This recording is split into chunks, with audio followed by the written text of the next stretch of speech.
मेरे बहुत बहुत प्यारे साथियों, आप सभी को डॉक्टर विजय अग्रवाल का बहुत बहुत प्यार भरा नमस्कार। दोस्तों, आज 13 फरवरी 2017 है और 2 दिन के गैप के बाद आज के इस AFEIS.com के लाइफ मैनेजमेंट में मैं आप सभी का पूरे उत्साह के साथ हार्दिक रूप से स्वागत करता हूं।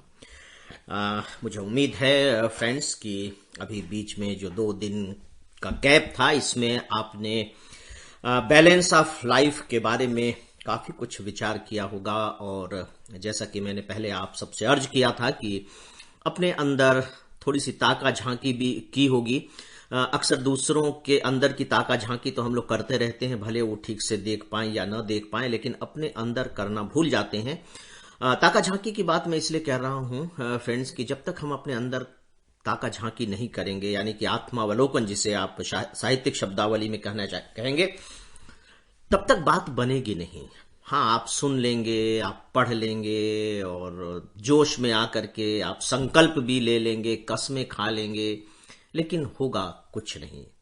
दोस्तों, ठीक वैसे ही जैसे कि अगर हमारे घर में कचरा इकट्ठा हो गया है तो बात करने से कचरा साफ नहीं होगा, वो तो करने से होगा। और करेंगे कब? जब आप कमरे को खोलकर हाथ में झाड़ू लेकर और साफ करना शुरू करेंगे। बिल्कुल ठीक वही स्थिति हमारी भी होती है, और खासकर जब बात बैलेंस इन लाइफ की हो, जीवन में संतुलन की हो, तब तो ये और भी ज्यादा जरूरी हो जाती है। आप सोच करके देखिए कि एक सब्जी बेचने वाला, चलिए हम भिंडी का ही उदाहरण लेते हैं क्योंकि आप में से बहुतों को भिंडी का उदाहरण बहुत पसंद आया है। तो एक तरफ बटखरा रखा हुआ है, दूसरी तरफ उसने भिंडी डाल दी, एक तरफ पलड़ा झुक गया है। अब वो चुपचाप बैठा रहे और पलड़े को देखता रहे इस उम्मीद से कि शायद कभी पलड़ा समान हो जाए। वो तो कभी भी समान नहीं होगा, हो ही नहीं सकता। इस सिद्धांत को भी हमें एक्सेप्ट करके चलना चाहिए, जिसे मैंने कर्म फल का सिद्धांत कहा है। अगर कर्म करेंगे तो फल मिलेगा। अगर वो भिंडी डालना निकालना शुरू कर देगा तो उसका जो उद्देश्य है, जो फल होगा कि समान हो जाए, वो फल की उसको प्राप्ति हो जाएगी। बहुत ही सिंपल सा फार्मूला है मित्रों। तो आइए अब मैं उस फर्स्ट पार्ट को छोड़कर, जो एक तरह से एक सैद्धांतिक पार्ट था, या यूं कह लीजिए कि एक पृष्ठभूमि थी, जिसके बिना मुझे लगता है कि अभी की बात को आप बिटवीन द लाइंस के सिस्टम में, यानी कि थोड़ा लिखा ज्यादा समझना, किस आधार पर समझ नहीं पाते। और मेरा ये अपना तरीका भी है मित्रों, मैं कई बार आप लोगों को बता चुका हूं, तो इसलिए मेरे साथ चलने में थोड़ा सा आपको वक्त तो जरूर लगेगा क्योंकि मेरी चाल धीमी है। लेकिन एक बार अगर आप चल लिए तो मैं समझता हूं कि फिर मंजिल तक पहुंचना थोड़ा सा सुनिश्चित हो ही जाएगा। तो दोस्तों, जब हम बैलेंस की बात करते हैं तो आइए अब हम बहुत ही प्रैक्टिकल बातों पर आते हैं। जब हम बैलेंस की बात करते हैं तो याद रखिए कि 2 तरह के बैलेंस हम लेकर चल सकते हैं। एक तो यह है कि हमारे रोजाना की जिंदगी में हर पल हर क्षण हम थोड़े से असामान्य या असंतुलित होते रहते हैं। यानी किसी ने थोड़ी सी अच्छी बात कह दी तो हम उत्साह में आ जाते हैं, किसी ने थोड़ी सी गलत बात कह दी तो हम थोड़े से निरुत्साह हो जाते हैं। मौसम खराब हो गया तो अंदर कुछ अनबैलेंस हो गया, असंतुलित हो गया। धूप खिलाई तो कुछ उत्साह हो गया, ज्यादा ठंड। आप देखते हैं कि इतनी सारी चीजें इस जिंदगी से जुड़ी हुई हैं, हर चीज का असर हमारे अंदर होता है, ये तो मान के चलना चाहिए। और उसी के अनुकूल हमारे विचार बनते हैं, और विचार के अनुकूल फिर हमारे जो ग्लैंड्स हैं, उन ग्लैंड्स से रस स्रावित होता है, रस निकलता है, और वो फिर हमारे ब्लड में मिलकर हमारे पूरे फिजिकल एक्टिविटीज पर उसका इम्पैक्ट होता है, और वो या तो हमें अतिरिक्त रूप असंतुलित कर देते हैं। अगर कह लीजिए कि आप बहुत ज्यादा उत्साह में हैं तब भी आप असंतुलित हैं, याद रखिए। और यदि आप बहुत ज्यादा निरुत्साहित हैं तब भी आप असंतुलित हैं। ये मत सोचिए कि जब आप खूब खुश हैं, खूब मस्त हैं, तो आप संतुलित हैं। ऐसे समय के भी अपने खतरे होते हैं। लोगों को करोड़ों रुपए की लॉटरी निकलने की खबर मिलती है और हार्ट अटैक हो जाता है, क्योंकि अतिरिक्त उत्साह में आ गए, कुछ ज्यादा ही वो असंतुलित हो गए। मित्रों, इस बारे में मैं रामचरितमानस के एक प्रसंग की चर्चा करना चाहूंगा, जो अचानक अभी मेरे दिमाग में याद आ गई। प्रसंग यह है कि उसमें तुलसीदास जी लिखते हैं कि मैं कैसे भगवान श्री राम को प्रणाम कर रहा हूं। कैसे का मतलब, भगवान श्री राम हैं किस तरीके के जिन्हें मैं प्रणाम कर रहा हूं। उसमें उन्होंने एक वाक्य लिखा है, एक कविता में लाइन है, वो संस्कृत में श्लोक है कि वह भगवान श्री राम, वे भगवान श्री राम जिनको राज्याभिषेक की खबर पढ़कर जिनके चेहरे पर कोई फर्क नहीं पड़ा, और फिर 14 वर्ष के वनवास की खबर सुनकर भी जिनका चेहरा ज्यों का त्यों बना रहा, ऐसे भगवान श्री राम को मैं प्रणाम करता हूं।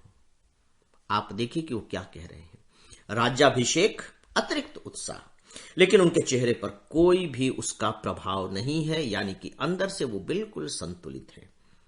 ये बहुत खुशी की बात थी, किंग बनने जा रहे थे। और फिर दूसरी तरफ आप देखेंगे कि 14 वर्ष का वनवास, ये बहुत ही दुखद घटना थी। एक्साइल मतलब सोचिए कि घर से निकाला जा रहा है कहां तो, और फिर दोनों का डिस्टेंस देखिए कि तुरंत पता लग रहा है कि राज्याभिषेक और इसके बाद वनवास, दोनों के चरम बिंदु देखिए। ठीक है, राज्याभिषेक की भी खबर नहीं होती और सीधे वनवास दे दिया जाता तो शायद दुख नहीं होता उतना, कि चलो कोई बहुत बड़ी चीज थोड़ी मिलने वाली थी, ऐसे ही थे, अब वनवास चल देंगे। लेकिन यहां तो यह है कि कहां तो राज्याभिषेक होना था, उतनी बड़ी चीज मिलनी थी। तो अब यही नहीं है कि वो नहीं मिल रही है और उस दूसरा उनका भाई राजा बना रह जाए। इतना ही नहीं कि वो तो नहीं मिल रही है, सो नहीं ही मिल रही है, आप अयोध्या में भी नहीं रहेंगे और 14 साल के लिए नहीं रहेंगे, और तापस वेश धारण करके जाएंगे, साधुओं का वेश धारण करके। ये भी शर्त उसमें, आप सोच करके देखिए। इसके बावजूद उनके चेहरे पर कोई शिकन नहीं आई। ये कैसे नहीं आई? देखिए दोस्तों कि हमारे अंदर जो कुछ भी घटित होता रहता है, विचारों के स्तर पर हो, भावनाओं के स्तर पर हो, तो याद रखिए कि वो हमारे चेहरे पर आ जाता है।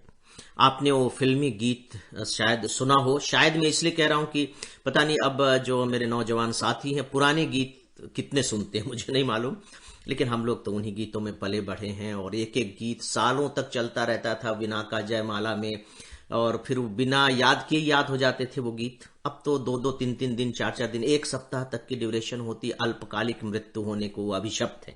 तो दोस्तों उसमें एक बहुत अच्छा गीत है, तोरा मन दर्पण कहलाए, भले बुरे सारे द्वंद्वों को या जो भी ये देखे और दिखाए, तोरा मन दर्पण कहलाए। ये महत्वपूर्ण लाइन है कि जो हमारा मन है वो दर्पण है, उसमें सारी चीजों की परछाई पड़ेगी। आप दर्पण के सामने कुछ भी ले जाइए, उससे इससे कोई लेना देना नहीं है कि ये दृश्य सुंदर है या ये दृश्य बुरा है, वो तो जैसा होगा दर्पण उसको दिखा देगा। तो दोस्तों हमारा ये जो चेहरा है वो भी दर्पण है।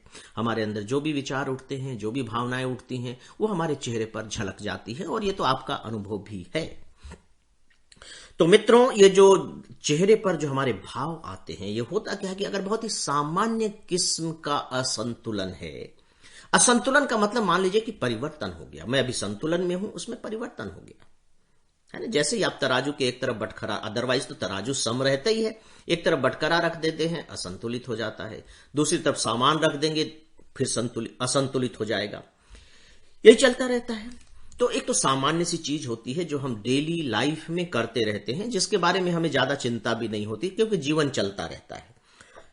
कहीं थोड़ी सी ठोकर लगी, लड़खड़ा गए, फिर संभल गए, घड़ी में घूम रहे हैं, दहलीज से टकरा गए, फिर संभल गए, कुछ नहीं फर्क पड़ता, न हड्डी टूटती है न सिर फूटता है, चलता रहता है। तो सामान्य के बारे में तो हमें ज्यादा चिंता नहीं करनी चाहिए, है ना, क्योंकि ये समुद्र है दोस्तों, हमारा जो जीवन है वो समुद्र की तरह है, तो उसमें लहरें उठेंगी ही, उठने दीजिए, कोई बात नहीं है, उसकी परवाह मत कीजिए। जो हमारी चिंता का जो विषय है वो असामान्य असंतुलन को लेकर है, कि जब हम बहुत ज्यादा अंदर से असंतुलित हो जाते हैं, परेशान हो जाते हैं, घबरा जाते हैं, क्रोधित हो जाते हैं, ईर्ष्या से भर उठते हैं, प्रतिशोध का भाव मन में आ जाता है कि नहीं मैं इससे बदला लेकर रहूंगा। और मजेदार बात है कि जो प्रतिशोध की भावना है वो उससे बदला लेते हैं और उसी प्रोसेस में वो अपने से भी बदला ले लेते हैं, क्योंकि प्रतिशोध की सजा तो मिलेगी, चाहे उनके घर वाले दे, चाहे कानून दे, चाहे समाज दे, चाहे मैं खुद अपने आप को दे लूं, सजा तो मिलेगी, क्योंकि गलत कर्म का कभी सही फल मिल ही नहीं सकता, और प्रतिशोध एक गलत कर्म है।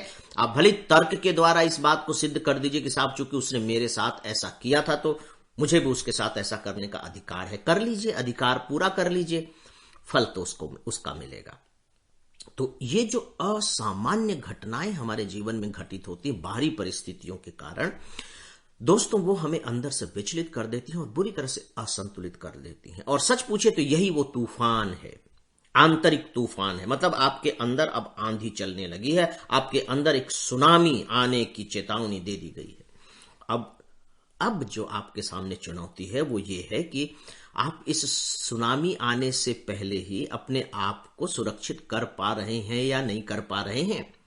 ये जो आंधी चलेगी, इस आंधी के शुरू होने से पहले ही आप किसी खंभे को पकड़कर अपने बचाने की व्यवस्था कर पा रहे हैं या नहीं कर पा रहे हैं। अगर नहीं कर पा रहे हैं तो वो आपको बहाकर ले जाएगी, आपको उड़ाकर ले जाएगी, और फिर जब ले जाएगी तो कहां ले जाकर पटकेगी, छोड़ेगी, क्या करेगी, ना तो आप जानते हैं और ना वो सुनामी और आंधियां जानती हैं। वो भी नहीं जानती कि वो क्या कर रही हैं। और फिर जो जीवन में उथल पुथल मचेगी और सब कुछ कह लीजिए कि तहस नहस होगा या अच्छा होगा, अगर अच्छे के पक्ष में है, वी डोंट नो, लेकिन ज्यादातर तो फिर से हम कर्म फल के सिद्धांत को अगर लागू करेंगे तो बुरा ही होगा। तो दोस्तों ये असामान्य परिस्थितियां होती हैं।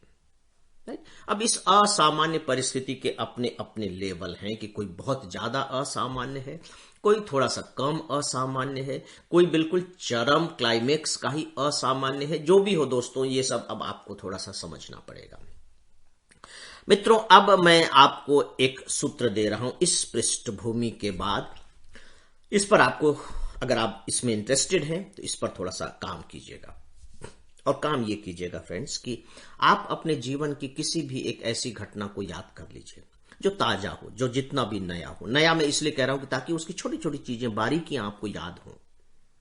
राइट, उस घटना को आप याद कीजिए जिसने आपको असामान्य रूप से असंतुलित कर दिया था। राइट, उसको फिर याद करें कि वो घटना क्या क्या हुई, कैसे कैसे हुई। और उस घटनाओं के साथ साथ जो सबसे महत्वपूर्ण बात है वो ये है कि आप अपनी प्रतिक्रियाओं को लिखें, अपने रिएक्शंस को लिखें, या यूं कह लीजिए कि एक्शन को लिखें। चलिए हम रिएक्शन क्योंकि अपने एक्शन को लिखें कि जब वो असामान्य घटना घटित हुई तो उसके विरुद्ध आपकी क्रिया क्या थी, आपने क्या किया। चाहे वो फिजिकल हो, शारीरिक रूप से किया हो, चाहे जुबान से किया हो, बोलकर किया हो, चाहे सोच कर किया हो, जो कुछ भी आपने किया हो, और हो सकता है कि सारी चीजों से ही मिलकर किया और सारी चीजें एक साथ होती भी हैं, उन सबको लिखिए, उनको लिखिए। और बहुत बेहतर होगा कि सामने अगर कोई व्यक्ति है तो उसने उस समय क्या किया, क्योंकि आप जब कुछ करेंगे तो बदले में वो भी कुछ करेगा, आप जब कुछ कहेंगे तो बदले में वो भी कुछ कहेगा। उनको भी याद करने की कोशिश कीजिए और उनको भी लिखिए। दोस्तों, ये बहुत खूबसूरत केस स्टडी है, और जो मेरे सिविल सर्विस की तैयारी करने वाले नौजवान साथी हैं उनके लिए तो ये चौथे पेपर का अभ्यास ही है। मित्रों, आप ऐसा कीजिए। राइट, ये होमवर्क है, यूं कह लीजिए, माफ कीजिएगा मुझे, होमवर्क आप सबको देने के लिए कीजिए और फिर हम आगे कल बातें करेंगे। तो दोस्तों, वक्त हो चुका है और इसी के साथ ही आज के इस लाइफ मैनेजमेंट को यही समाप्त करने की इजाजत चाहता हूं। नमस्कार।